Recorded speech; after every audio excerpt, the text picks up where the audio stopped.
Swami Sarvapriyanandaji will speak to us on spiritualizing life and work. A brief introduction of Swamiji. He is a monk of the Ramakrishna order.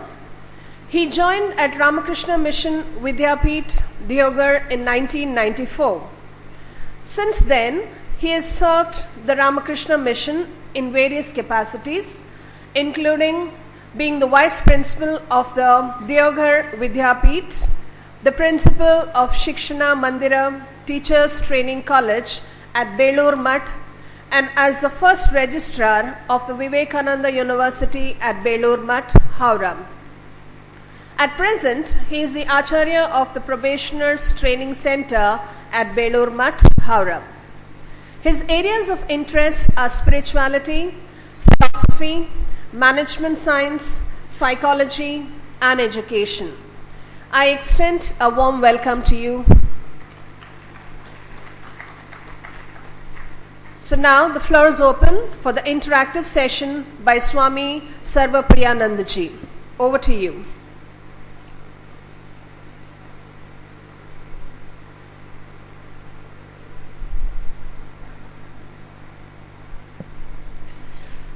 Om Sthapakaya cha dharmasya sarvadharmaswarupine avatara varishtaya Ramakrishnaya te namaha.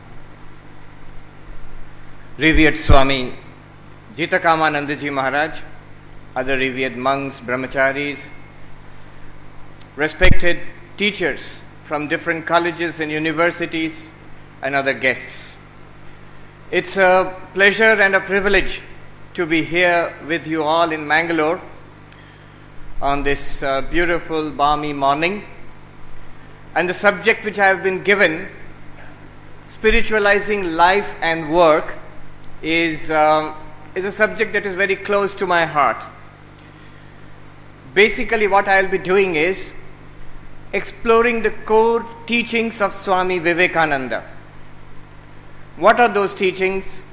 How can we understand them? And most importantly, how can we apply them in our life at home, in the community, in our colleges and schools, in the classroom? How can we manifest the teachings of Swami Vivekananda? That will be my subject. And since this is an interactive session, so we should have some time left over at the end for question answers. So I'll manage the time in such a way that I'll speak for some time and then I'll leave it open for questions which you may write or you may directly ask them also. I think they have got portable microphones which they will hand to you. So first, let me put before you what I have thought. If you ask, what are the core teachings of Swami Vivekananda? Swami Vivekananda's teachings, if you want to reduce them to the essence, what are the teachings of Swami Vivekananda? There are only two fundamental teachings. First, the divinity of the human being, the divinity within. If you go anywhere, just outside, if you go, you see the statue of Swami Vivekananda, you will see written below it is, each soul is potentially divine. So, this is the teaching of Swami Vivekananda, that our identity is that we are divine, that there is divinity within us. So, this is the first, most important teaching of Swami Vivekananda, the divinity within each living being, each human being, each living being. First. And the second teaching is the unity of all existence, the oneness of all existence, that we are all one. So the unity of all existence and the divinity within. If you look at Swami Vivekananda's definition of religion, many of you may have read that. It says that each soul is potentially divine and the goal is to manifest this divinity within. So he's talking about a divinity within which has to be manifested. Swami Vivekananda once said, what is his mission in life? He says, my mission in life can be put in a few words. It is to tell humanity, tell everyone of the divinity within and how to make it manifest in every movement of life. So the divinity of life, our divinity within, that is the one point, and the second point is the oneness of existence. Now all this sounds nice. When you listen to it, it sounds nice. But if somebody presses you or somebody presses me, what do you mean by divinity within? That's not normally how we think of ourselves. If somebody says, "Are you divine?" I say, I may be anything but not divine. I think I am a human being, a limited human being made of flesh and blood. I have my good points and my bad points, whatever. At the most, I may be a good human being. But divine, I don't even understand what it means, divine. And the second point, oneness of all existence. How are we all one?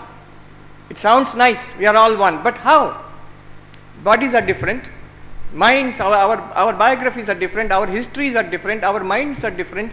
Our knowledge, our feelings, what we want, what we like and what we dislike, all this is different. How are we one? So how are we divine? Number one. And how are we all one? Number two. These are the two things which we will explore today. And the goal is, by the end of this talk, we should all have a grasp, a clear understanding of what it means, and we should know how to experience it and how to manifest it in our lives.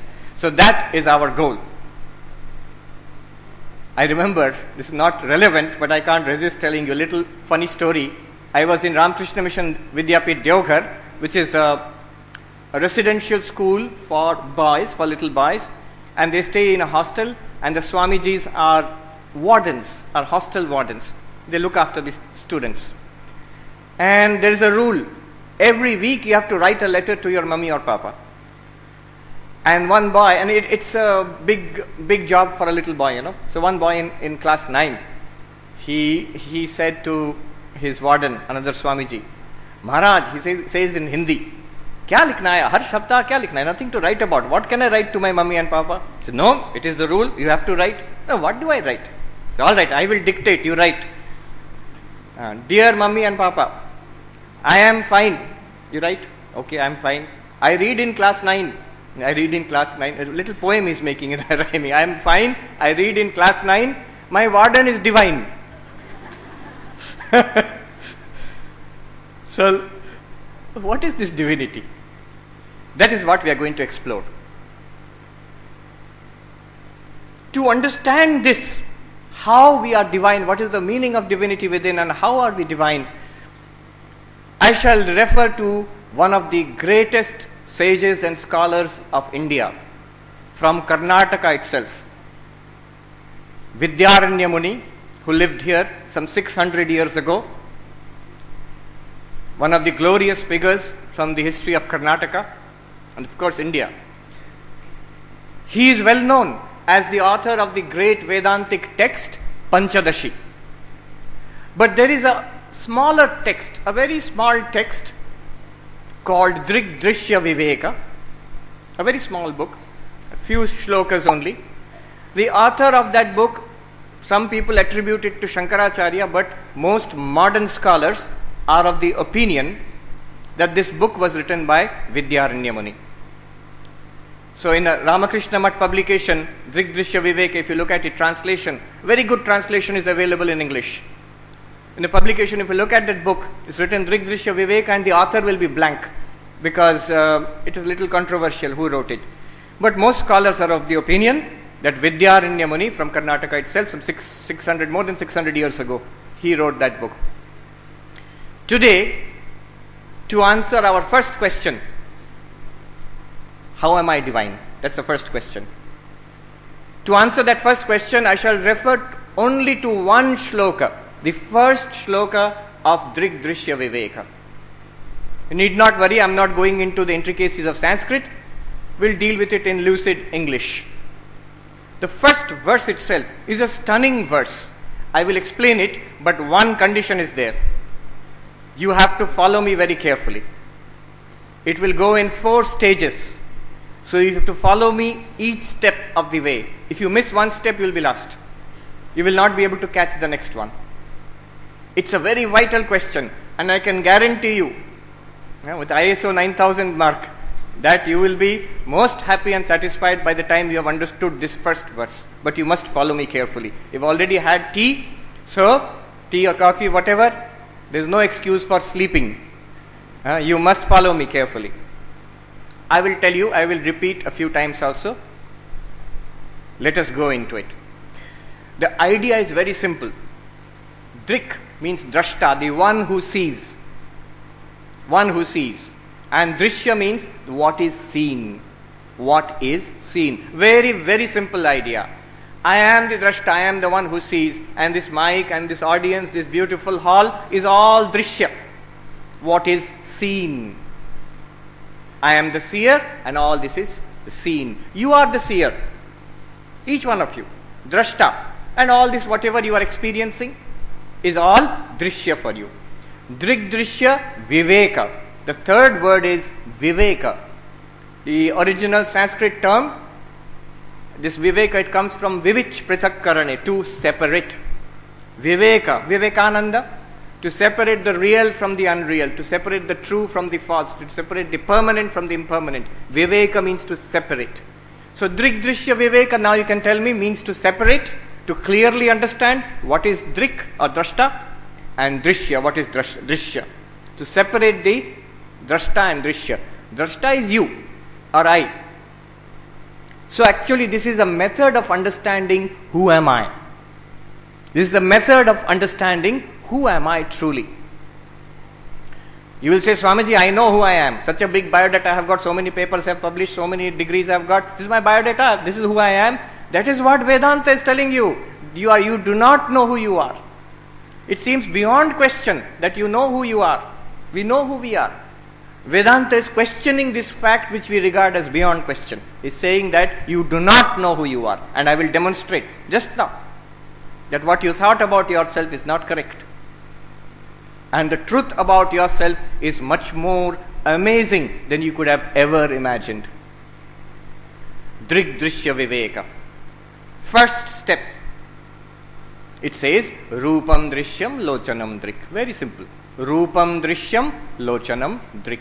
You may write it down. If you don't need to write it down also, today in the internet everything is available. So if you say drik drishya viveka, you will get it there itself.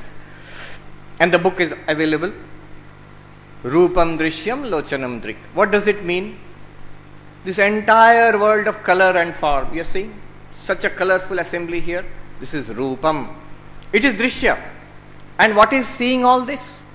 Simple answer. No philosophy, no Vedanta, nothing. Childlike answer. My eyes are seeing. Eyes are seeing. Eyes are the drashta. All this is drishya. Now, pay attention.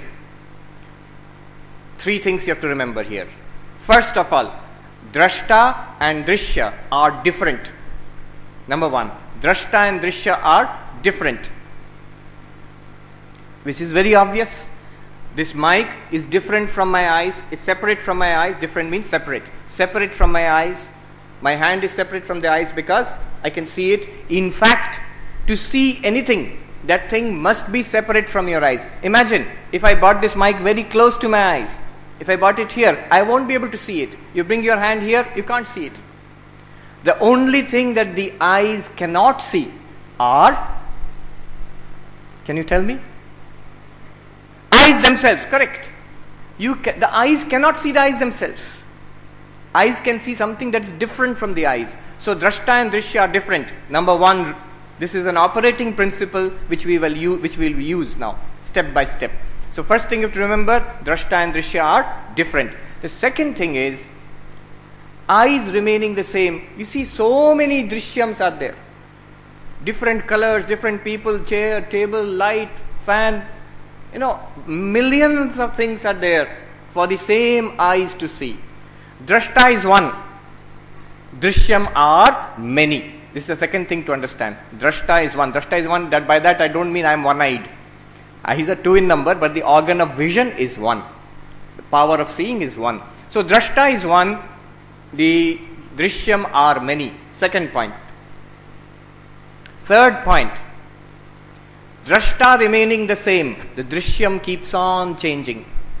Just a little while ago we were having tea, there's a different room, different circumstances. Now you have come back into the hall, different room, different hall, circumstances are different. Drishya is changing. From your childhood onwards till now, drishya has been continuously changing. All this was seen by the same eyes. Drashta is same, drishyam is changing. Three things, drashta and drishyam are different, right? And drashta is one, drishyam are many.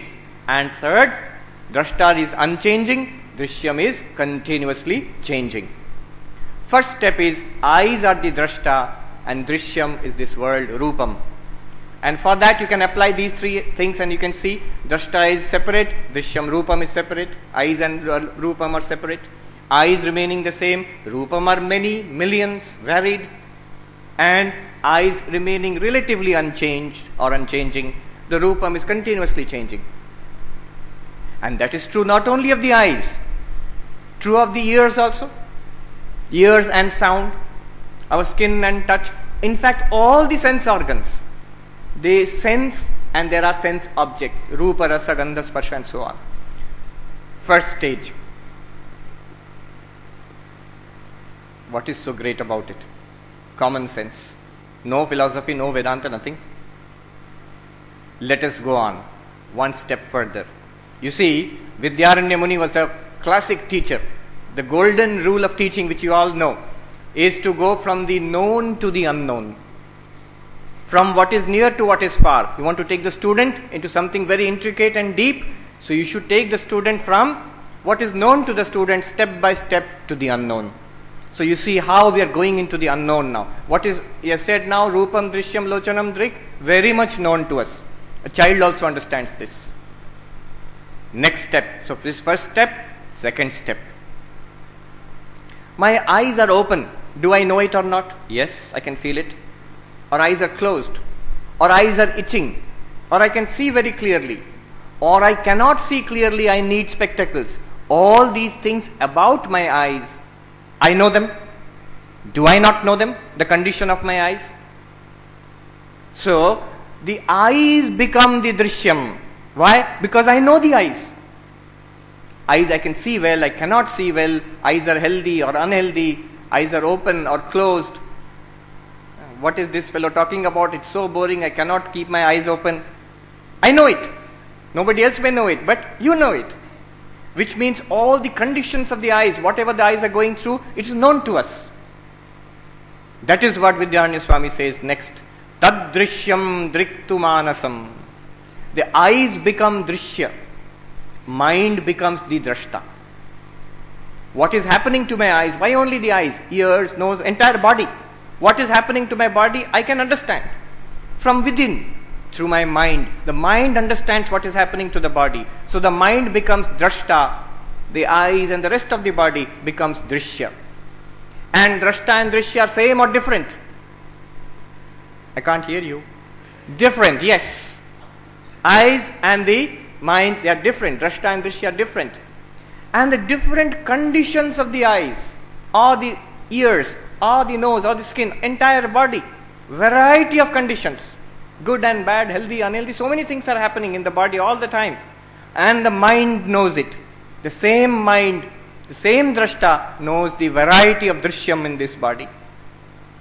And third point, the mind remaining relatively unchanged. You will say, Swamiji, mind keeps on changing. Truly, but relatively unchanged, it understands the variety of conditions happening in the body. The conditions in the eyes are changing, conditions in the ear are changing. I could see clearly earlier, now I need spectacles. All this changes. Drishyam is changing, drashta relatively unchanged. Watches the drishyam. Mind is separate from the body. This also we understand. Mind is different from the body. Mind is different from the body, we also understand. Nothing very great here also. Drashta and drishyam are different. So what about the external world? Still it is drishyam. What about the body now? It is also drishyam. Who is the drashta? Mind is the drashta. Now something interesting will happen. Third stage. Third stage comes, in Sanskrit it is drishyadhivrittayah sakshi. Drishyaha dhivrittayah sakshi. What does it mean? What is happening in my mind? I know it. What is happening in your mind? You know it. Anybody else can, others cannot know. But you feel it. We feel what is happening in our minds, though nobody else knows. I am sad. Do I know it or not? Of course. If I don't know it, then I am not sad. I am happy. I know it. I understand what this Swami is saying. I know it. I don't understand what he is saying. That also I know. So whatever is happening in my mind, I know it. If what is happening in my mind, I know it, whoever that I is, let us call it, today in a modern age we will call it X. Vidyaranya Swami said, because it is a witness of the mind, because it is a Sakshi of the mind, let us call it Sakshi. What is Sakshi? The Drashta who is watching the mind. When? Now? Just now? There is something which knows what is happening in your mind, something which knows what is happening in my mind, just now. Knows means illumines. Just like the stage is illumined by light. In fact, in Panchadashi, Vidyaranya Swami has one whole chapter on this example. This Natya Deepa, there is a stage and it is illumined by light. So the stage is the world and our body and our mind also. This is the stage. And that light is like the Sakshi. Right now, you know what is happening in the mind. Therefore, you are the Drashta. Mind becomes Drishyam. If you are the Drashta and the mind is your Drishyam, then you are separate from your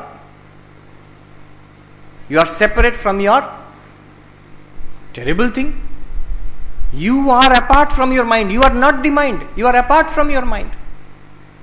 I was reading yesterday, there was an exhibition on yoga in Los Angeles and they have given a review. I read it on the net. This lady has written a review.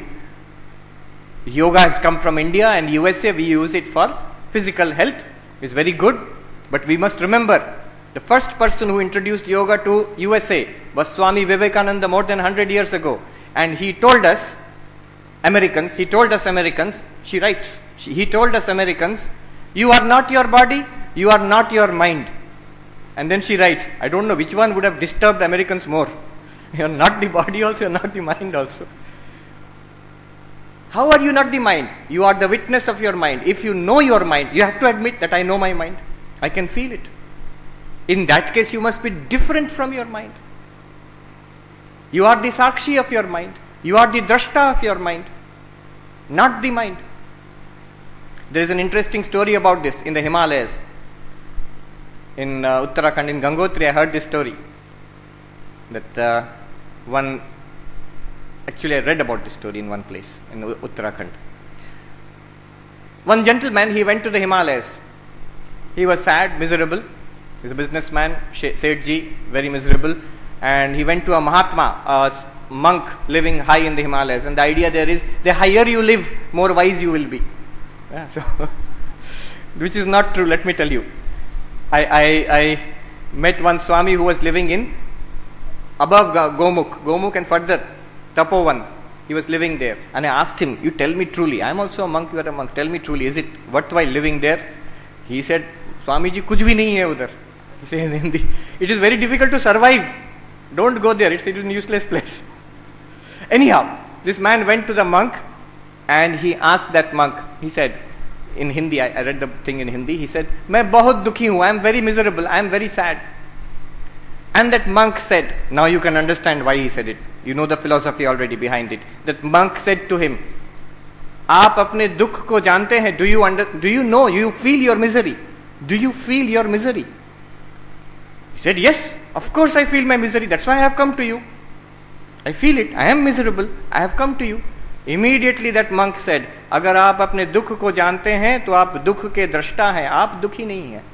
If you know the misery in your mind, then you are the knower, the drashta of the misery in your mind. You cannot be miserable. You are the knower of dukkha. You cannot be dukhi. You must be separate from it. Otherwise, how will you know it? Just as you know, you are wearing this kind of a cloth. Just as you know, there is a scratch on your hand. Similarly, you know dukkha is there in your mind. You are the knower of the dukkha in your mind. That story does not end here. It's very interesting. That man went back and thought, if you think like this, what will happen is the mind will calm down. Actually, the mind will calm down. And when the mind calms down, you will feel good.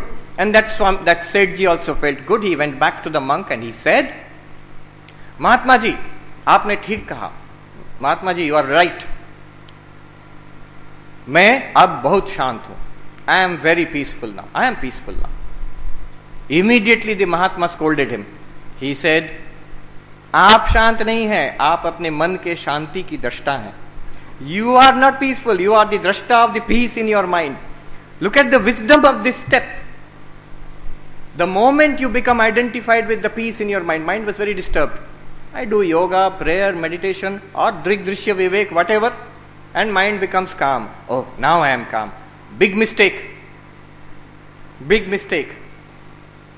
I remember once Swami was talking about this so beautifully. I cannot explain so well. So beautifully he has explained, and everyone in the audience are sitting, oh, wonderful. I am separate from body and mind. And then that Swami said, लग रहा है ना कि आप दृष्टा हैं, मन और मन से अलग हैं, शरीर से, you feel it, don't you feel it that you are apart from the body and mind? Do you feel that peace? Everyone said, हाँ, yes. सावधान, बहुत बड़े गड्ढे में पड़ोगे. Be careful, you're going to fall into a very big hole. Why? Because this peace you are feeling is also in the mind. The moment you get identified with that, oh, I am peaceful, what will happen? That Sethji will come back to his house and his business. Again trouble will be there. Again problems will be there. Again the mind will get disturbed. And then he will think, I was so peaceful in the Himalayas, and here I have come back and I have lost my peace. No. You are the witness, the drashta, the sakshi of the peace in your mind. You are the witness or the drashta or sakshi of the lack of peace in your mind also. That is real peace. That sakshi is real peace, not the peace of the mind.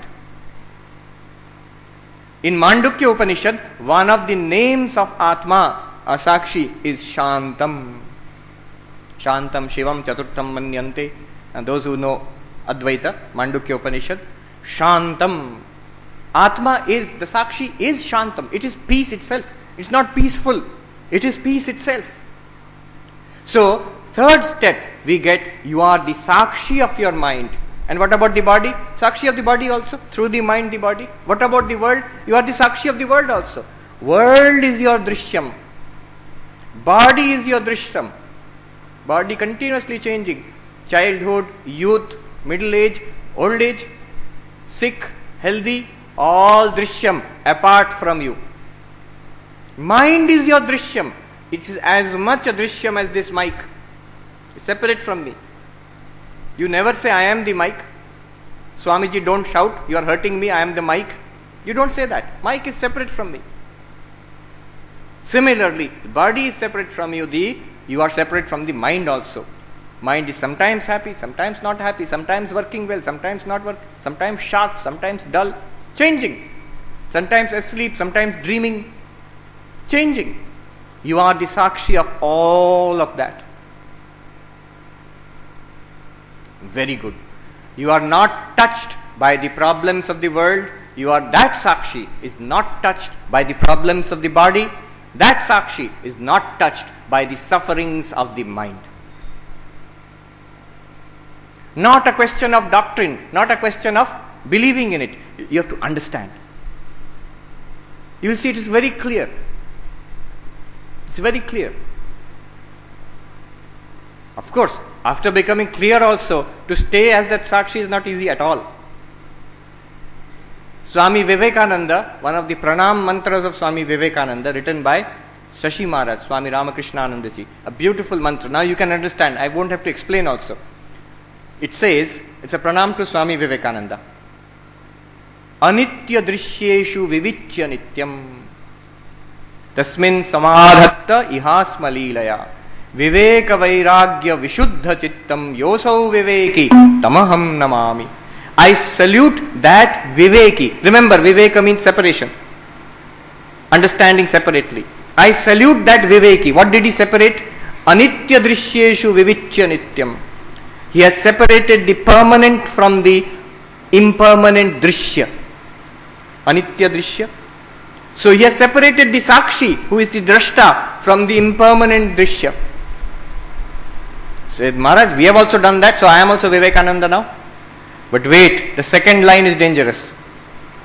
Second line of that pranam mantra says, Tasmin samadhatta ihasma leelaya. He became established in that, immersed in that. How? Leelaya, like child's play. He could truly say, I am not the body, I am not the mind. For us, the problem is, In Drigdrishya Viveka class, when we are sitting here and thinking, I understand. Moment a mosquito bites, again I am the body. It cannot remain. What I understand, very difficult to practice. Now you say, fine, I have understood. Sakshi is separate from body and mind. Sakshi is one. Body, mind, entire universe, many. Drashta is one, Drishyam are many. And third point, Sakshi is completely unchanging. Body is changing, mind is changing, world is changing, all the Drishyam is changing. So these are the three things we have talked about. Next question immediately comes. Very good. How can I know the Sakshi? Now you have told me about the Sakshi, I am very eager to know the Sakshi. Unfortunately, here comes a shocker. The fourth stage, final stage of this verse. Vidyaranya Swami says, Drigevana tu drishyate. The Sakshi, the Drashta never becomes Drishya. You cannot know it like this. The Sakshi, you yourself, your true nature, pure consciousness, the Drashta, it cannot be known as a Drishyam. If you think about it, you will see it is quite logical. If the Drashta becomes a Drishyam, then who will be the Drashta of that? I am seeing everything with this light. Now I want to see what is this wonderful light. Let me focus the light on itself. It can't be done. Wherever you turn the light is behind it. The source is behind it.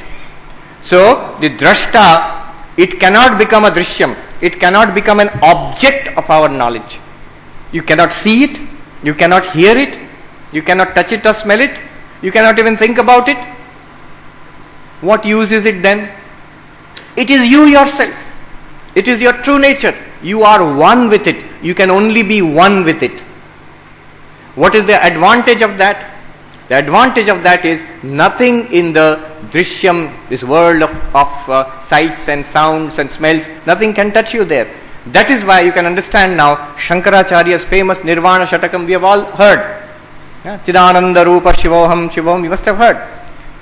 So what does he say there? Mano buddhi hankara chittani naham. First he says, I am not the mind, I am not the buddhi, I am not the memory. Good memories, bad memories, all are separate from me. I am not even the I, ahamkara.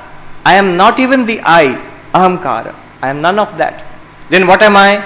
After denying all that, after separating Drashta and Drishya, he says, Chidananda Rupaha Shivoham Shivoham.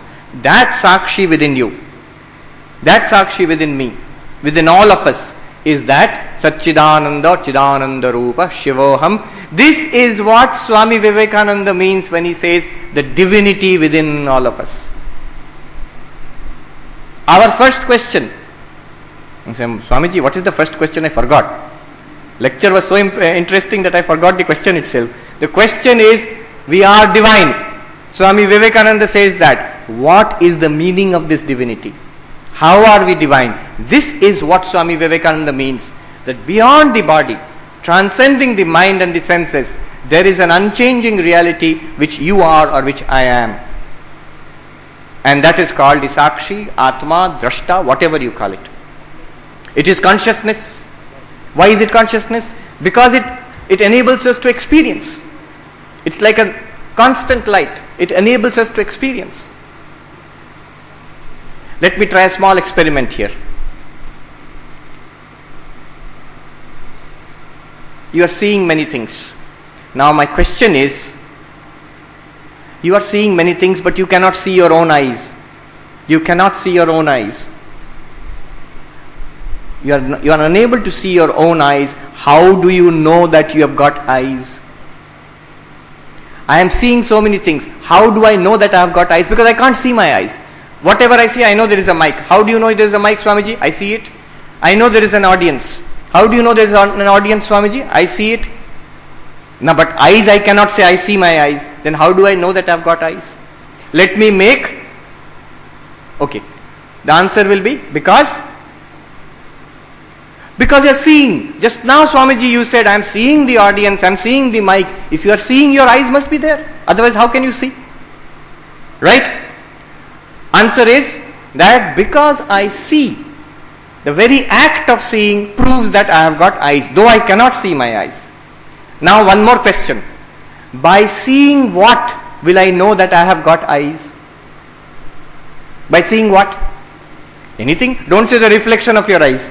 By seeing anything I will know that I have got eyes. Similarly, by experiencing what? See, the drashta, sakshi, you cannot experience the drashta as drishyam.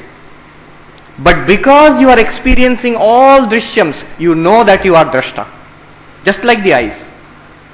And not only that, you need not have a special experience of the drashta to know that you are the drashta. Because just like by seeing anything I know that I have got eyes, by experiencing anything, you should know that you are the drashta. By experiencing anything, you should know that you are the drashta. That is in fact, in Kena Upanishad, I will not go into that, it's a difficult topic. It says, Pratibodha viditam matam amritatvam hivindate. In every experience, when you experience God, in everything when you experience God, that is freedom, that is moksha, that is amritatvam. Anyhow, we will not go into that. Now two questions come before us. Two questions come before us. Alright, this is what Swami Vivekananda means by the divinity within us. The sakshi, the drashta within us. That is the divinity within us. Now two questions will come. If it has not come, no problem, you are safe. But I will raise the questions. The questions are this. Number one, how many people are there? 300-400 people? Question will come, how many sakshis are there? Here is one sakshi, then there are so many people, each one between in him, in her, in him also. Separate sakshis, 300-400 sakshi. So many human beings in this world. So many living beings, billions and trillions of living beings. So how many sakshis? Billions and trillions of sakshis? Or is there one sakshi? That is one question. One question. It's a very natural question. Second question will be, Swamiji, so long you have been talking about spiritualizing life.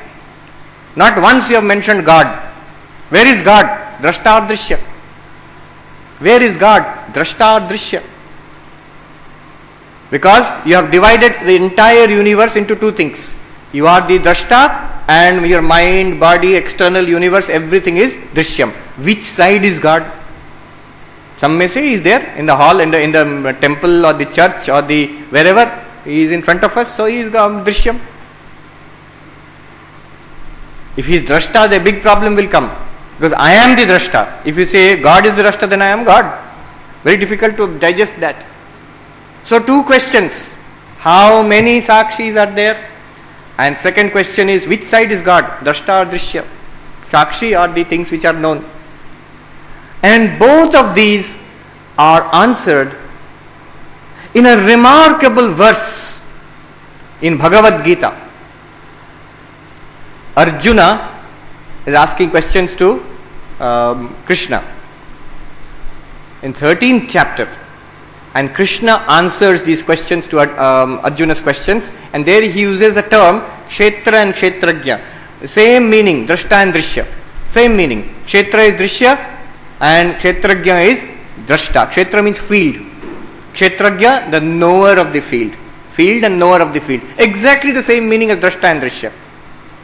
And Sri Krishna says, idam shariram kaunteya kshetram ityabhidhiyate. This body is kshetra, and etadyo vetti, the one who knows this body from within, is called kshetragya. Kshetragyam tang prahu tadvidaha. Now you can easily answer, if you know this body, you must be separate from it. So the kshetragya is separate from kshetra, like drashta and drishya. Same thing. Absolutely same idea. Then the two questions will come. How many kshetragyas are there? How many sakshis or how many drashtas? Sri Krishna answers this, both questions, in the next verse.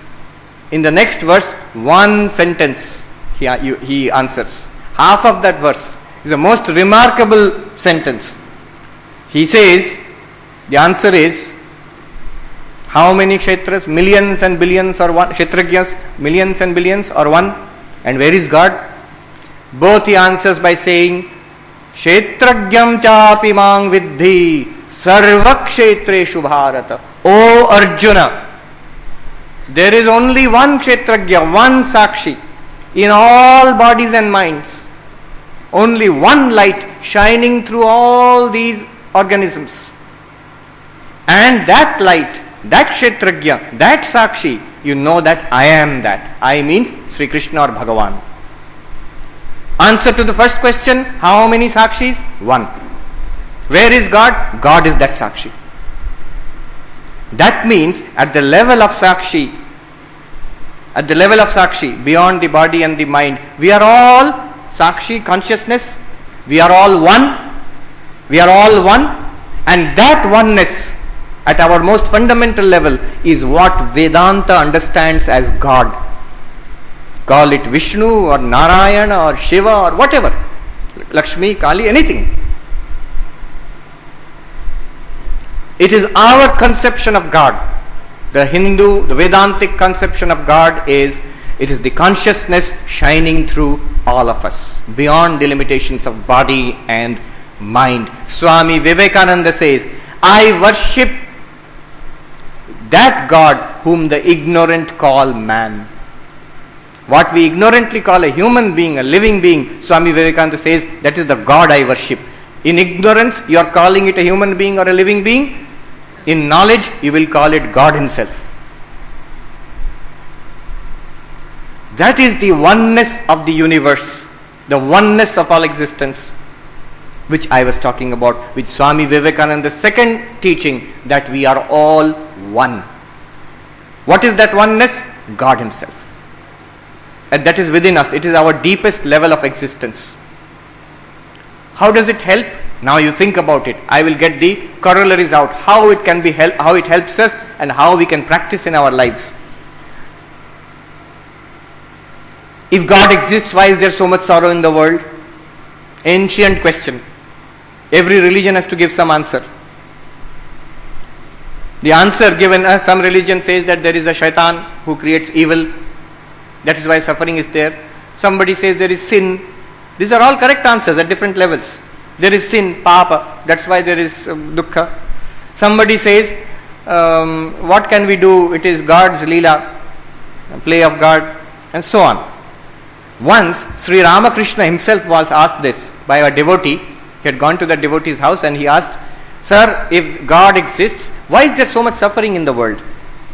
And Sri Ramakrishna gave these answers one by one, and that devotee was not satisfied. Look at the final answer given by Sri Ramakrishna. First of all, he said, why is there so much suffering? Sri Ramakrishna said, oh, it is God's wish. Can we understand? We are poor human beings. We cannot understand the ways of God. Not satisfied. No. Why do we suffer so much? Second answer. It is God's leela. It is the leela of Bhagavan. It is the play of God. And the devotee, he gave a very sharp, sarcastic reply to Sri Ramakrishna. In Bengali, he said, Tar to leela ramra mori. It is His play, but we are dying. God is playing. Sickness, suffering, so much terrible things happening in society. If this is the play of God, we are suffering. His leela and we are dying. Leela means divine play. Nobody will tolerate this.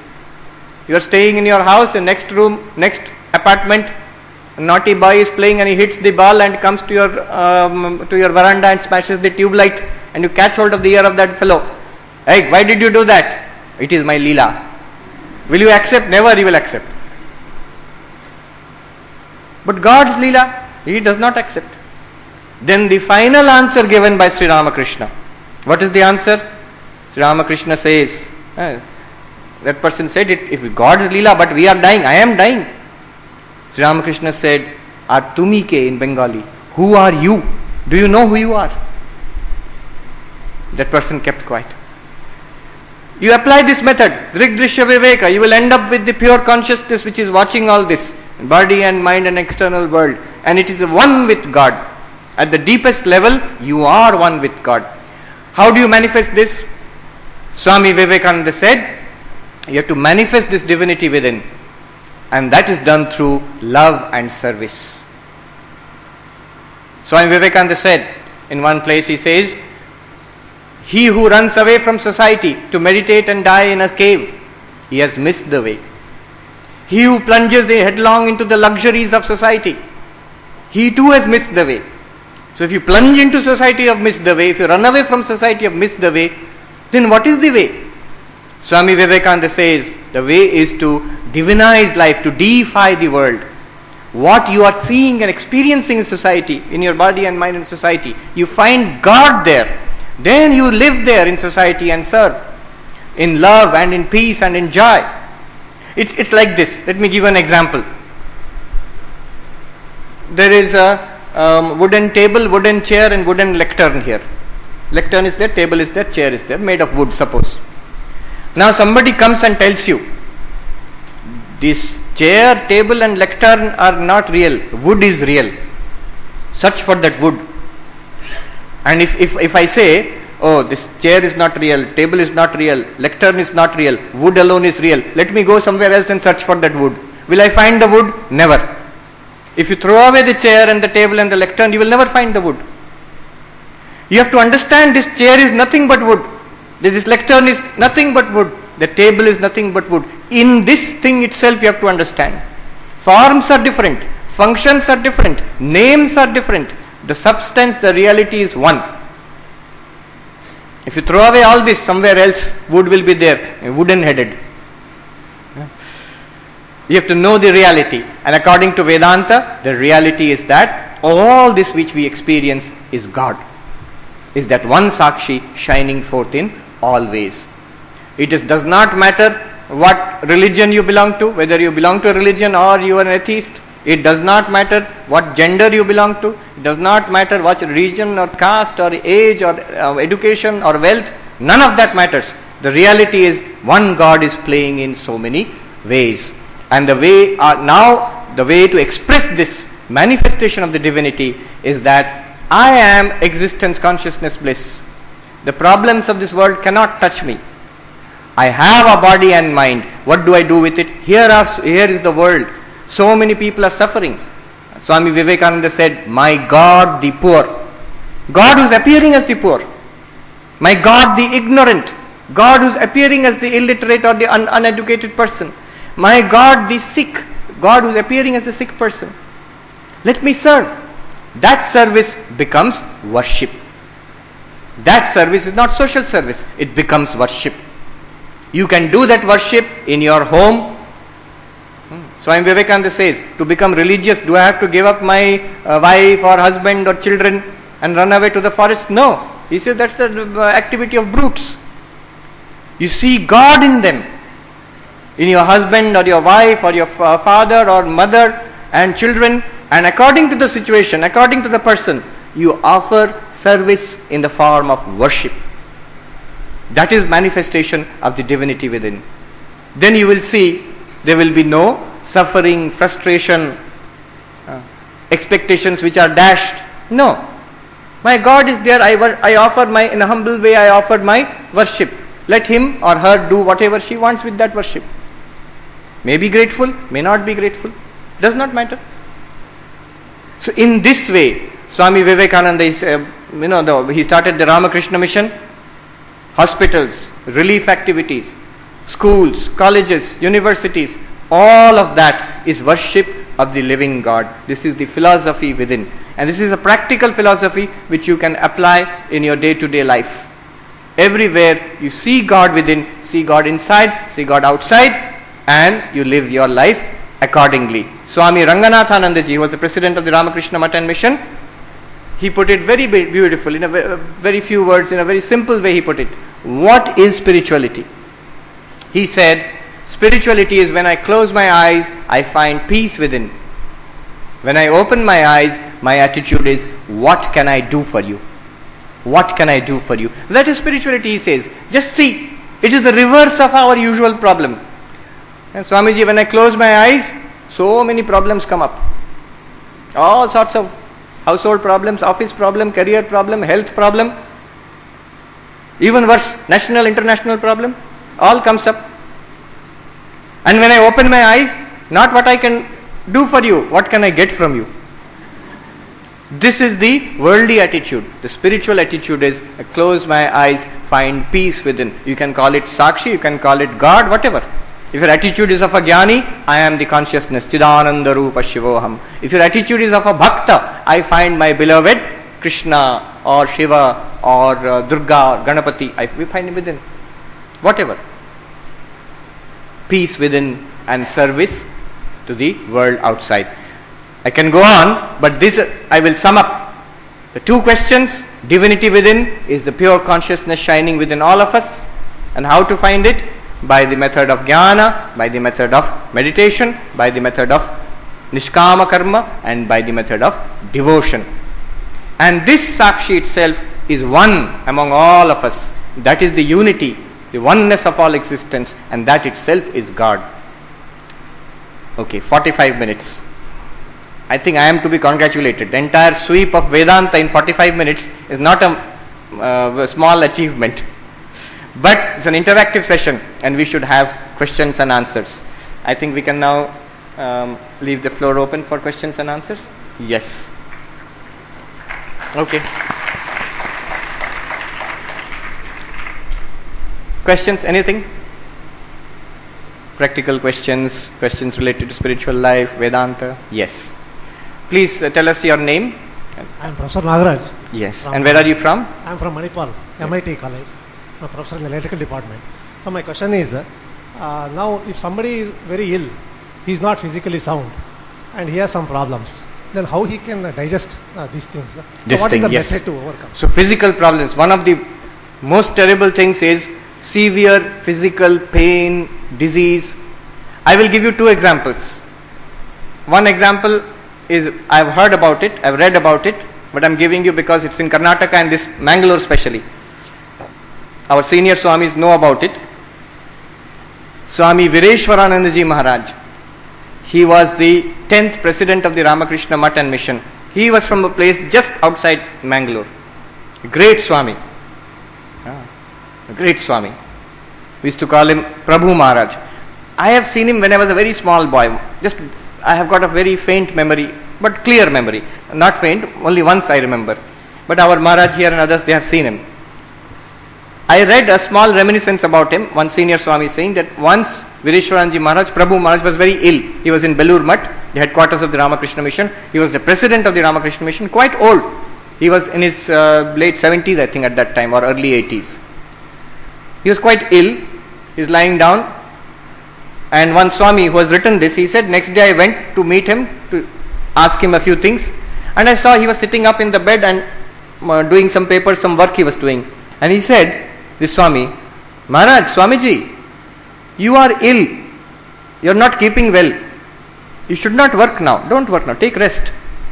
And that old Swami, sick, he says, if I can sit up, he says, in Bengali he said, Sadhu uthe boshle shusta. If I can sit up, a monk can sit up, then he is healthy. He should immediately start all activities again. Look at the mental attitude. You forget all Vedanta and spirituality and all. Just look at the mental attitude. I don't care for the sickness of the body. Body will be sometimes sick, body will be sometimes healthy, and one day it will deteriorate and die. It's a truth, harsh truth, but it will happen. I am not to be cowed down or bullied by this body. If I can sit up straight, I am healthy. This is one story, one little story. Another one, which I have seen with my own eyes. It's a remarkable thing. A very senior old monk. Once in the hospital, he was admitted. I was also admitted. I was the youngest patient and he was the oldest patient. He was more than 80. Now imagine, both legs paralyzed, both eyes blind. Old man, sannyasi, no relatives, no bank balance, nothing. And is one of the happiest persons I've ever seen. Always joyful. Anybody comes, he will ask how you are. How are people in your ashram? How are things going on? He will never once, I never once heard him complaining about the body. How is this possible? We see transcending the body, we get some vague idea that something like a smoke or Atma will come out of the body, I am outside the body. This is transcending the body. Body is in terrible condition. I don't care. I am not even aware that this body is like this. Both legs paralyzed, eyes are blind. Laluda Maharaj. Maharaj, you have seen. These are two examples. The strong conviction, realization, if you have it, Nothing like it. You will clearly feel I am not this body. But the strong conviction that I am not this body and mind, that is one way. The other one is, which is suitable if you have a bhakta temperament. If we have a bhakta temperament, you give everything up to God. You believe in God in any religion. I surrender all this, my sickness, my pain, everything to God. I will not worry about it. Take all the precautions necessary, medicine, treatment, all right, but don't worry about it at all. This is the nature of the body. Any other question? Yes. Please tell us your name and where you are from. I am Nilima from NMMIT Nitte. First of all, I just would like to congratulate on your awakening speech, and most of us could not sleep. And the question out of the curiosity is, maybe I did not follow, or maybe out of my confusion. You said the Sakshi is one among all the people. So the question is, if the Sakshi is same among everybody, the Sakshi can see everything else. Drishya he can see. So why my Sakshi, the Sakshi in my body or whatever it is, why I am not able to see drishya of another person, means mind state or his thoughts of the other person, like why Correct. Being one Sakshi is present in my body, but I am not able to see the other person's mind, the drishya thoughts. Yeah. Nilima, it is a proof that you have not slept, because this question is a correct question, and this question should come to anybody. Please sit. Anybody who has heard this clearly, carefully, that person should have such a question. Not only that, I will tell you a little sad story. You know, this aircraft which was shot down over Ukraine, Malaysia Airlines was flying from Netherlands to, I think, Kuala Lumpur. It shot down over Ukraine just 1 month back. Now, one student, Indian student, who is studying in Netherlands, he wrote a mail to me. I had given this speech somewhere else, and it was video recorded, put on the internet, and he has seen this speech. And then he said, he wrote in that mail, with great difficulty, I got your email ID. Swamiji, I liked your speech, but I have a question. My dearest friend was on that aircraft, and that person, he died. My closest friend. Now, if I am the Sakshi, everything in my mind I can know. I am the same Sakshi in that body also. Can I know that person's last thoughts? Can I know a little more about that person? Because he's gone. My dearest friend is gone. Now the answer to this is like this. Remember, what we think as knowing, I am seeing, I am hearing, I am knowing, I have got ideas, I understand, I don't understand, all of this is in the mind. I know my own mind. This one is a thought in the mind. In whose mind? In my mind. Or in your mind, but not in that person's mind. So all the knowing which we feel has two parts. One is the Sakshi, which is like the light. The other one is what is called technically a vritti in the mind. It's like in a lake there will be a wave. So vritti is very simple. I look at the mic, I have a mic vritti in the mind, and that is illumined by the Sakshi. I look at this flower, there is a flower vritti in my mind, and that is illumined by the Sakshi, which I am. Now, I do Drigdrishya Viveka and I am aware of the thoughts in my mind. That is also, even the Drigdrishya Viveka is a vritti in the mind.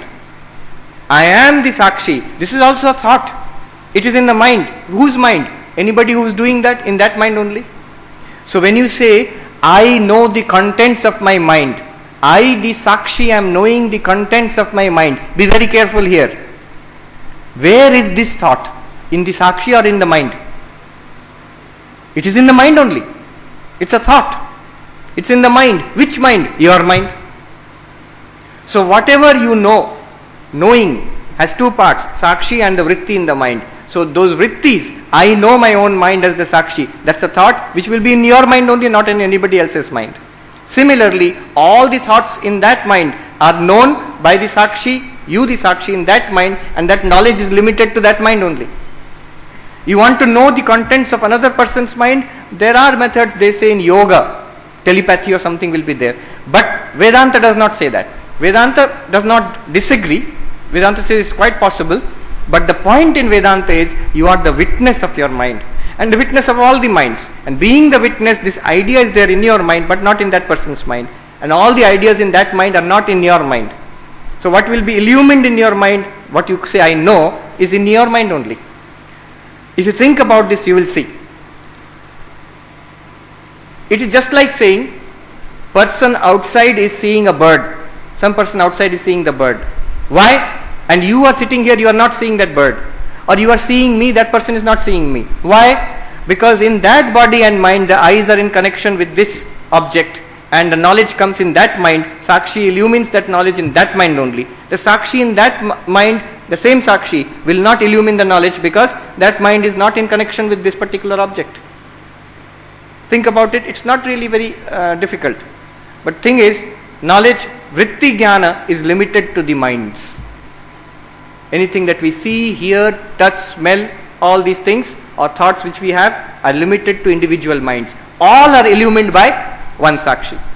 It's like if you have separate boxes here, the light falls on all of these boxes and illumines all the objects. And in each of the boxes there is a light shining, the reflection of that knows what is there in that particular box only. Right? Think about that. One more question and then we'll run out of time. Yes, a mic here. Yeah. Oh, there's a mic there. Yeah, please go ahead. Then the next year. Yeah. I am Vanishri Joseph from Justice K.S. Hegde Institute of Management. Yes. My question is like a person being spiritual or a person being religious is one and same, or the religion and spirituality are different? Very good question. We can put it this way. Spirituality as we understand it today would be the core of religion. But religion has many aspects. There are mythologies, there are books, there are rituals, there are different forms, a church, a temple, a mosque, or a Zen Buddhist meditation center. All of these are aspects of religion. But the core inner development, you can call that spirituality. And all religions want that in different ways, in different names, in different methods. They are all working towards that. So there may be a conflict in the methods, in the mythologies, in the rituals prescribed by different religions. But in the core spirituality there is no conflict. In the core spirituality there is no conflict. Spirituality is the inner spiritual development, the inner development which we are talking about here. See, for example, Vedanta and Islam. The words, terminologies used are very different. The prescriptions, mythologies used are very different. But you know, one of the best ways of putting the truth, which we talked about just now, one of the finest formulations I have heard is from a Sufi poet, a Sufi Muslim poet, who says very beautifully, he sings that when I searched for Allah, I found only myself. When I searched for myself, I found only Allah. So beautifully it is said. This is the Vedantic truth, Tattvamasi, that you are the Sakshi, but put the same way, the same truth, put in a different way by the Sufi poet. So spirituality is that core spiritual development, core inner development. Aldous Huxley called it the perennial philosophy. Perennial philosophy, something that runs in and through all religions. Yes. Question. Namaste. We can switch off and switch on fan or light, anything. Yes. In the same way, can we switch off drusha from the drashta? Drashta can switch off drusha. Is it possible? A very nice and question. If Yes. it is possible, how can we do it? Yes. Thank you. Now, question she has asked is very interesting. You see, drishya is often troubling. Drishya, troublesome. From mosquito is there, troubles me. My boss is there in the office, troubles me. My head of department or principal I'm sorry all principals, but that is what the teachers think about you. It is troubling. In the house, husband, wife, children may sometimes create trouble. Can I switch off? Switch off means I will not do anything to them. I will remain as drashta, but drishya will not be there. Is it possible? Yes, it is possible. It is possible. I will give you two things. First of all, how it is possible, and second, why it is not necessary.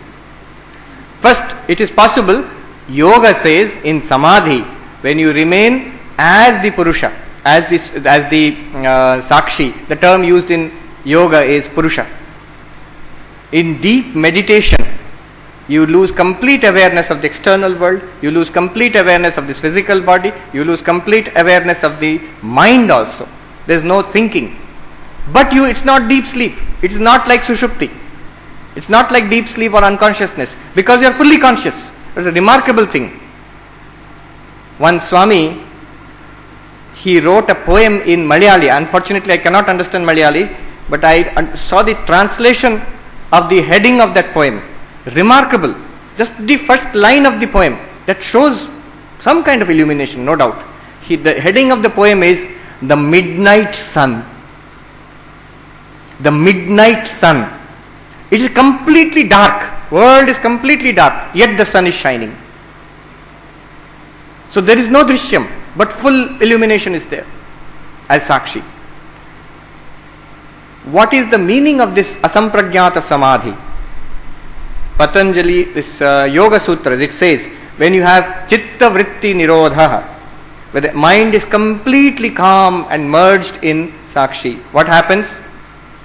Next sutra says, Tada drashtu swarupe avasthanam.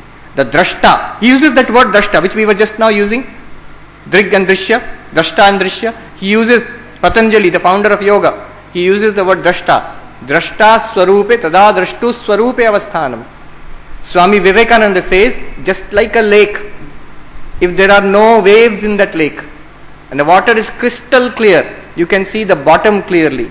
Similarly, the Atman, the Sakshi, the Drashta, which is beyond the body and the mind, that remains by itself when the mind is completely merged or calm. That is the technique of Samadhi. Very difficult.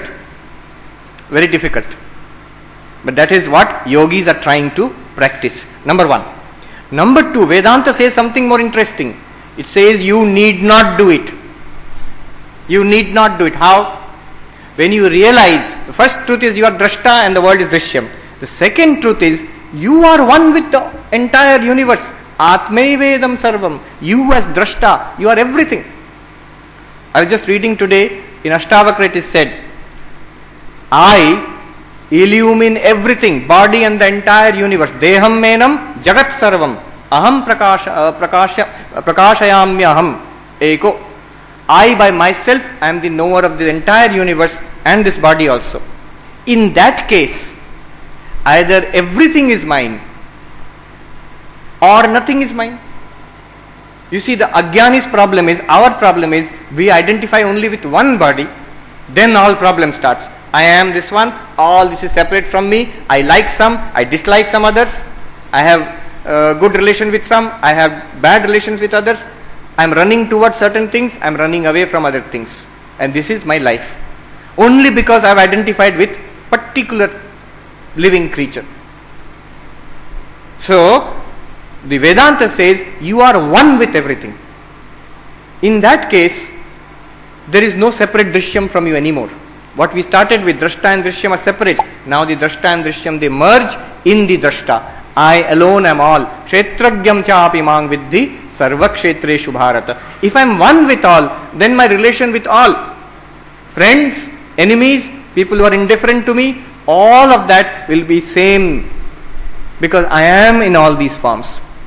Swami Vivekananda writes, blamer blamed or praiser and praised, when they are but one, whom to blame and whom to praise? When blamer, blame, praiser and praised are but one, whom can you praise and whom can you blame? Your day-to-day activities you will carry on, but you know from within you have oneness, your feeling of oneness with everybody. There you will never have a reaction of frustration, anger, hatred towards others. You will never have that. Or even if you have it, it will go away very quickly. In Bengali they say, Shadur Rag Jalet Dag. A good monk, if he gets angry, it's like a line drawn in water. As you draw the line in water, it keeps on disappearing. So if he gets angry also, that anger should disappear immediately. So these are the two answers. It is possible for the Drashta to remain without the Drishyam. And second, it's not necessary. It's only because we consider the Drishyam to be troublesome, we want to reject the Drishyam. But it's good to experience the Drashta apart from the Drishyam. Be one with the Drashta apart from the Drishyam, at least for the sake of conviction that I am beyond all this. It's a very profound question. The Avasthatraya Vichara In Advaita Vedanta it goes into this question, but there is no time for that. One last question, then we are out of time. From the gentleman's side this time. Yes. We'll conclude it. Oh, I see. Fine. Later. We'll interact later. Swamiji, I'm Divakar Bhatt, NMMIT Nitte. I'm librarian. Swamiji, you told Sakshi, being a one Sakshi, he cannot read all the minds. But we told that it is possible to know everything, whatever there in all minds. Is it possible, sir? Is there any? That's vidya? what the question. Correct. Yeah. That's what the question was. To put it briefly, they say there are yogic methods called telepathic methods to know what is there in other people's minds. And of course, God being identified with all minds, God is supposed to be omniscient, so God knows everything in everybody's mind. That is also the concept behind Antaryami. We will conclude now. Thank you very much. Thank you.